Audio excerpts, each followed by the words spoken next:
Hey guys, welcome to my channel. எல்லோரும் எப்படி இருக்கீங்க? நான் ரொம்ப நல்லா இருக்கேங்க. ஹாப்பியாக இருக்கேன். என்னென்னா என்னோடய ஆக்னி வந்து கொஞ்சம் கொஞ்சமாக சரியாயிட்டு வருது. இது சரியாகுது அப்படின்ற ஒரு இது தெரிஞ்சதுமே எனக்கு சந்தோஷம் வந்துருச்சு. கண்டிப்பாக சரியாயிரும்னு சொல்லிட்டு இந்தியாவிலேருந்து டேப்லெட் வந்ததுன்னு சொன்னல, அது 2 நாள் தாங்க போட்டேன். அந்த ஜெல்லெல்லாம் நல்லாவே டிஃப்ரென்ஸ் தெரியுது. புதுசாக எதுவும் வரலை, பழசு இருக்குது. ஆனால் அந்த மார்க் வந்து போகிறதுக்கு கண்டிப்பாக டைம் ஆகும்.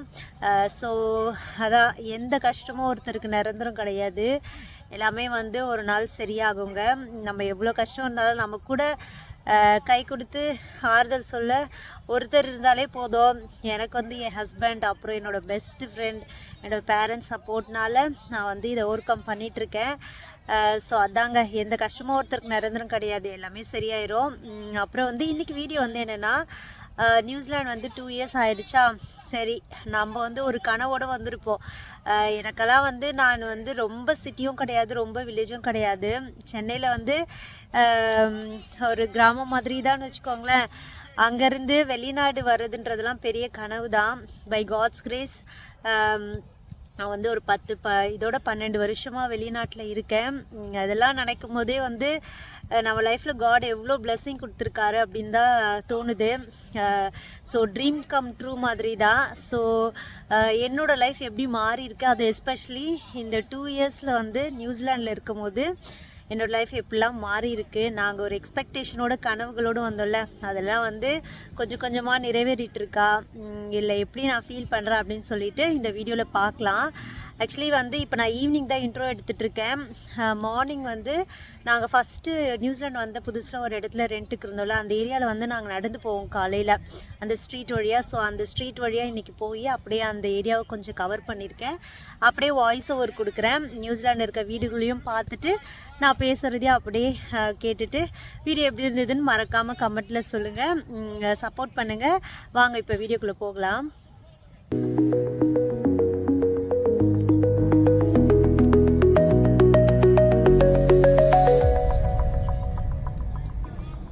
இவ்வளோ அழகான நாடை யாருக்காவது பிடிக்கலன்னு சொல்ல முடியுமா? எனக்கு ரொம்ப பிடிச்சிருக்குங்க. எங்கள் ஃபேமிலிக்கே வந்து நியூசிலாந்து ரொம்ப பிடிச்சிருக்கு.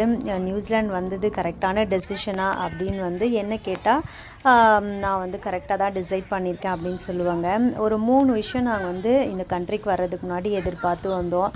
ஃபஸ்ட்டு வந்து பசங்களுக்கு நல்ல ஒரு எஜுகேஷன், அப்புறம் 2வது வந்து ஒர்க் லைஃப் பேலன்ஸ் நல்லாயிருக்கும் அப்படின்னு ஃப்ரெண்ட்ஸ் எல்லாம் சொன்னாங்க. ஒரு நல்ல பீஸ்ஃபுல்லான லைஃப் வந்து இருக்கும் அப்படின்னு சொல்லிட்டு. இதெல்லாம் நல்லா பீஸ்ஃபுல்லாக போகணுன்னா முக்கியமாக நம்ம வந்து காசு வேணுங்க, நல்ல ஒரு வேலை இருக்கணும். ஸோ அதை பற்றி தான் உங்களோட நான் ஷேர் பண்ணிக்க போகிறேன்.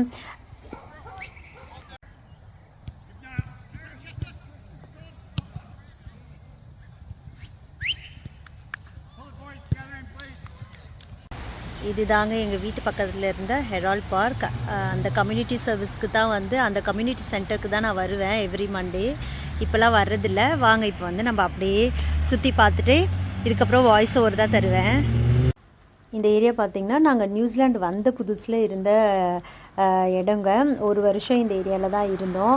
எவ்ரிடே காலையில் வந்து இந்த சைடு தான் வாக்கிங் போவோம். திருப்பி வந்து இன்றைக்கி வந்தது எனக்கு ரொம்ப ஹாப்பி. இப்போ வந்து நியூசிலாண்டில் வந்து ஒர்க் லைஃப் பேலன்ஸ் எப்படி இருக்குன்னு சொல்கிறாங்க. சிங்கப்பூரோட கம்பேர் பண்ணும்போது இங்கே வந்து கொஞ்சம் நல்லா பீஸ்ஃபுல்லாகவே போகுது. ரொம்ப வந்து ஸ்ட்ரெஸ்ஃபுல்லாலாம் இல்லை அப்படின்னு தான் சொல்கிறாங்க. ஆனால் சில ஃப்ரெண்ட்ஸ் சொல்லுவாங்க அவங்களுக்கு வேலை வந்து ரொம்ப கொஞ்சம் ஹெக்டிக்காக போகுது. டிபெண்ட்ஸ் ஆன் த வேலை தாங்க, நம்ம என்ன வேலை பண்ணுறோமோ அதுதான். எஸ்பெஷலி ஐடியில் இருக்கவங்களுக்கு எப்பயுமே ஸ்ட்ரெஸ்ஃபுல்லாக தாங்க இருக்கும். அதை நம்மளால் ஒன்றும் பண்ண முடியாது. ஆனால் வந்து ஜென்ரலாக வந்து நியூசிலாண்டில் வந்து ஒர்க் லைஃப் பேலன்ஸ் நல்லாவே இருக்கும். எல்லா ஃபேமிலிக்கும் நிறைய டைம் கொடுப்பாங்க. சாட்டர்டே சண்டே ஆகிட்டா பசங்களோட டைம் ஸ்பெண்ட் பண்ணுறது, ஃபேமிலியோட வெளில போகிறது. ஏன்னா இங்கே பார்த்திங்கன்னா நிறைய பீச்சஸ்லாம் இருக்கும், நம்ம வீட்டு பக்கத்துலேயே இருக்கும். ஸோ அதோட டைம் ஸ்பெண்ட் பண்ணுவாங்க. ஸோ ஒர்க் லைஃப் பேலன்ஸ் வந்து நியூசிலாண்டில் நல்லாவே இருக்குது. அப்புறம் இன்னொரு முக்கியமானது என்னென்னா, நம்ம வந்து இப்போ ஒரு ஹஸ்பண்ட் அண்ட் ஒய்ஃப் அப்புறம் 2 பசங்க அப்படி ஃபேமிலியோடு வந்தோம்னா கண்டிப்பாக வந்து 2 பேர் கண்டிப்பாக வேலை பண்ணணுங்க. அப்போ தான் வந்து நம்ம பசங்களுக்கு நம்ம அகாடமிக் இல்லாமல் ஏதாவது எக்ஸ்ட்ரா கிளாஸஸ்லாம் சேர்க்கணுன்னா நம்ம தாராளமாக கொஞ்சம் செலவு பண்ணி நம்ம அவங்கள கிளாஸஸ்க்கெலாம் அனுப்பலாம். மற்றபடி இங்கே வந்து கொஞ்சம் காஸ்ட் ஆஃப் லிவிங் வந்து ஜாஸ்தி தாங்க. எல்லாமே வெஜிடபிள்ஸ்லேருந்து ஒரு ப்ரைவேட்டாக ஏதாவது ஒரு மெடிக்கல் எமர்ஜென்சிக்கு போகணுன்னாலுமே ரொம்ப எக்ஸ்பென்சிவ். அதனால் 2 பேர் வேலை செஞ்சால் நல்லா வந்து பீஸ்ஃபுல்லாக வந்து இருக்கும். நம்ம வந்து ஹாப்பியாக இருக்கலாம் அப்படின்னு தான் சொல்லுவேன்.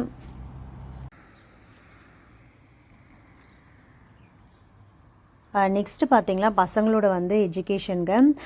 சிலபஸ் வைஸ் பார்த்திங்கன்னா இங்கே வந்து ரொம்ப டஃப்னுலாம் சொல்ல மாட்டேன்.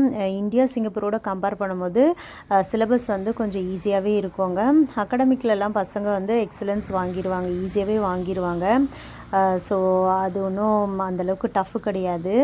ரொம்ப முக்கியமானது வந்து சோஷியலைசிங் ஸ்கில் வந்து பசங்களுக்கு வந்து நம்ம இது பண்ணி விடணுங்க, சொல்லித்தரணும் நல்லா.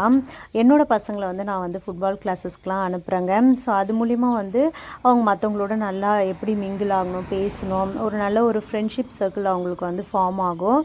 அது மூலிமா பார்த்திங்கன்னா அவங்களுக்கு வந்து கொஞ்சம் நல்லா ஒரு எப்படி சொல்கிறது, பசங்களோட ஃப்ரெண்ட்ஸோடு போகிறது வர்றது நல்ல எக்ஸ்போஷர் கிடைக்கும் அவங்களுக்கு. இப்போ வந்து தனியாகவே வந்து பசங்க இப்போ மாலுக்கெலாம் போயிட்டு வராங்க.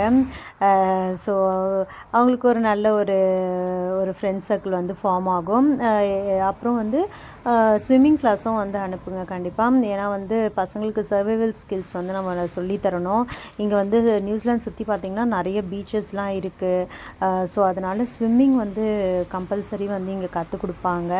ஸோ அகடமிக் ப்ளஸ் நம்ம வந்து இந்த மாதிரி சோஷியலைசிங் ஸ்கில் அப்புறம் சர்வைவல் ஸ்கில்ஸ்லாம் பசங்களுக்கு வந்து நம்ம சொல்லி கொடுத்தோம்னா ஈஸியாக வந்து அவங்களுக்கு புதுசாக ஒரு வர கண்ட்ரியில் அவங்களுக்கும் ரொம்ப பிடிச்சிட்டு அவங்க வந்து ஏம்மா இந்த கண்ட்ரி கூப்பிட்டு வந்தீங்க அப்படிலாம் கேட்க மாட்டாங்க. வந்த புதுசில் 2 பேருமே அப்படி கேட்டாங்க. அப்புறம் நம்ம கொஞ்சம் கொஞ்சம் அவங்களுக்கு எல்லாத்தையும் வந்து நம்ம சொல்லி தரும்போது அவங்களுக்கும் இந்த கண்ட்ரி வந்து செட் ஆகிருங்க. அப்படி தான் வந்து என்னோடய பசங்களும் வந்து இது வரைக்கும் நல்லபடியாக போயிட்டுருக்கு. அப்புறம் வந்து நியூசிலாண்டில் வந்து ரொம்ப பீஸ்ஃபுல்லான அமைதியான லைஃப் இருக்குமா அப்படின்னு கேட்டிங்கன்னா யாரும் யாரோட லைஃப்பில் வந்து இன்வால்வ் ஆக மாட்டாங்க. அவங்கவுங்க வேலையை பார்த்துட்ருப்பாங்க. லிமிட்டடான ஒரு ஃப்ரெண்ட்ஷிப் சர்க்கிளோட நீங்கள் வந்து நல்லா பீஸ்ஃபுல்லாகவே போகுங்க. என்னென்னா நமக்கு வந்து பசங்களை வந்து நல்லா படிக்க வைக்கணும். அப்புறம் நமக்கு வந்து வயசான பிறகு ஒரு மெடிக்கல் செலவுக்கும் நம்ம லைஃப்பை ரன் பண்ணுறதுக்கும் ஒரு சேவிங்ஸ் இருக்கணும். இதுக்கெல்லாம் வந்து நமக்கு நல்ல எங்கேஜ்லேயே நம்ம நல்லா வயசு இருக்கும் போதே கஷ்டப்பட்டு நம்ம வந்து வேலை செய்யணுங்க. அதுக்குன்னு ஃப்யூச்சரை நினச்சி எப்பவுமே பயந்துகிட்டே இருக்கணும் அப்படிலாம் கிடையாது. நம்ம ஃப்யூச்சருக்காக முன்னாடியே எல்லாமே வந்து பிளான் பண்ணி நம்ம சேவ் பண்ணி வச்சோம்னா ஹாப்பியாக இருக்க போகிறோம். அது எந்த நாட்டில் இருந்தாலும் அதுதான். நியூசிலாண்டில் வந்து ரொம்ப வந்து இதுவாக இருக்காது, மெக்கானிக்கலாக இருக்காது, கொஞ்சம் பீஸ்ஃபுல்லாக போகும். அப்புறம் வந்து இன்னொன்று சேஃப்டி வைஸ் பார்த்திங்கன்னா நியூசிலாண்டில் வந்து ஒரு நைட்டு ஒரு டைமுக்கு மேலே வெளில ட்ராவல் பண்ணுறது வந்து அவாய்ட் பண்ணுவாங்க. அந்தளவுக்கு சேஃப் இல்லை. டிபெண்ட்ஸ் ஆன் த பிளேஸ் நம்ம எங்கே இருக்கோமோ அதுதான். ஸோ சேஃப்டி வைஸ் வந்து ஓகே தான் அப்படின்னு சொல்லுவாங்க. ஏன்னா சில எக்ஸ்பீரியன்ஸும் இருக்குது எங்களுக்கு. அப்புறம் வந்து இன்னொன்று முக்கியமானது என்னென்னா இங்கே வந்து காசு விஷயத்தில் கொஞ்சம் உஷாராகவே இருக்கணும், கேர்ஃபுல்லாக இருக்கணும், யார்கிட்டையும் ஏமாறாத அளவுக்கு.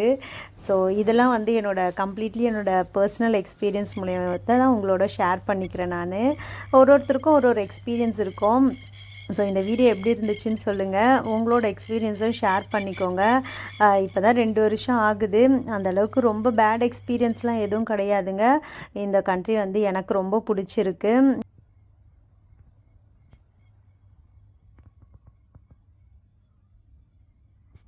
ஒரே ஒரு விஷயம் வந்து என்னென்னா இந்தியாவுக்கு வந்து ஃப்ரீக்வெண்ட்டாக போக முடியாதுங்க. சிங்கப்பூரில் இருந்தப்போ வருஷத்துக்கு 2 வாட்டி கூட போயிருக்கோம். ஏதாவது ஒன்றுனா நம்ம உடனே போகிற மாதிரி இருந்துச்சு. ஒரு 4 ஹவர்ஸ் ட்ராவல் தான். ஆனால் இங்கே பார்த்திங்கன்னா 10 ஹவர்ஸ்க்கு மேலே. அதுவும் இல்லாமல் நம்ம இப்போ ஏதாவது ஒரு எமர்ஜென்சின்னு சொல்லிட்டு நம்ம உடனே போகணுன்னா கூட ஒரு 1.5 நாள் 2 நாள் கழித்து போகிற மாதிரி கூட சம்டைம்ஸ் இருக்குது. ஸோ அந்த ஒரு விஷயந்தான்.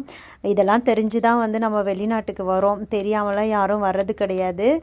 ஸோ நமக்கு தெரிஞ்சு தான் வந்திருக்கோம். அது வரப்போ நம்ம தான் வந்து அந்த சுச்சுவேஷன் வந்து ஹேண்டில் பண்ணணும். ஸோ இதுதான் உங்களோட நான் ஷேர் பண்ணிக்கணும் அப்படின்னு நினச்சேன். ஆஃப்டர் 2 இயர்ஸ் என்னோட பர்சனல் எக்ஸ்பீரியன்ஸ் தான் இந்த வீடியோவில் ஷேர் பண்ணிக்கிறேன். இது கம்ப்ளீட்லி வந்து நான் என்ன எக்ஸ்பீரியன்ஸ் பண்ணணும்னா அதுதான். ஒருத்தருக்கும் இது வந்து டிஃபர் ஆகும். அது டிபெண்ட்ஸ் ஆன் அவங்களுடைய லைஃப் ஸ்டைல் பொறுத்து. ஸோ அடுத்த ஒரு நல்ல வீடியோவில் பார்க்கலாங்க. இந்த வீடியோ எப்படி இருந்துச்சுன்னு சொல்லிட்டு மறக்காமல் கமெண்ட்டில் சொல்லுங்கள்.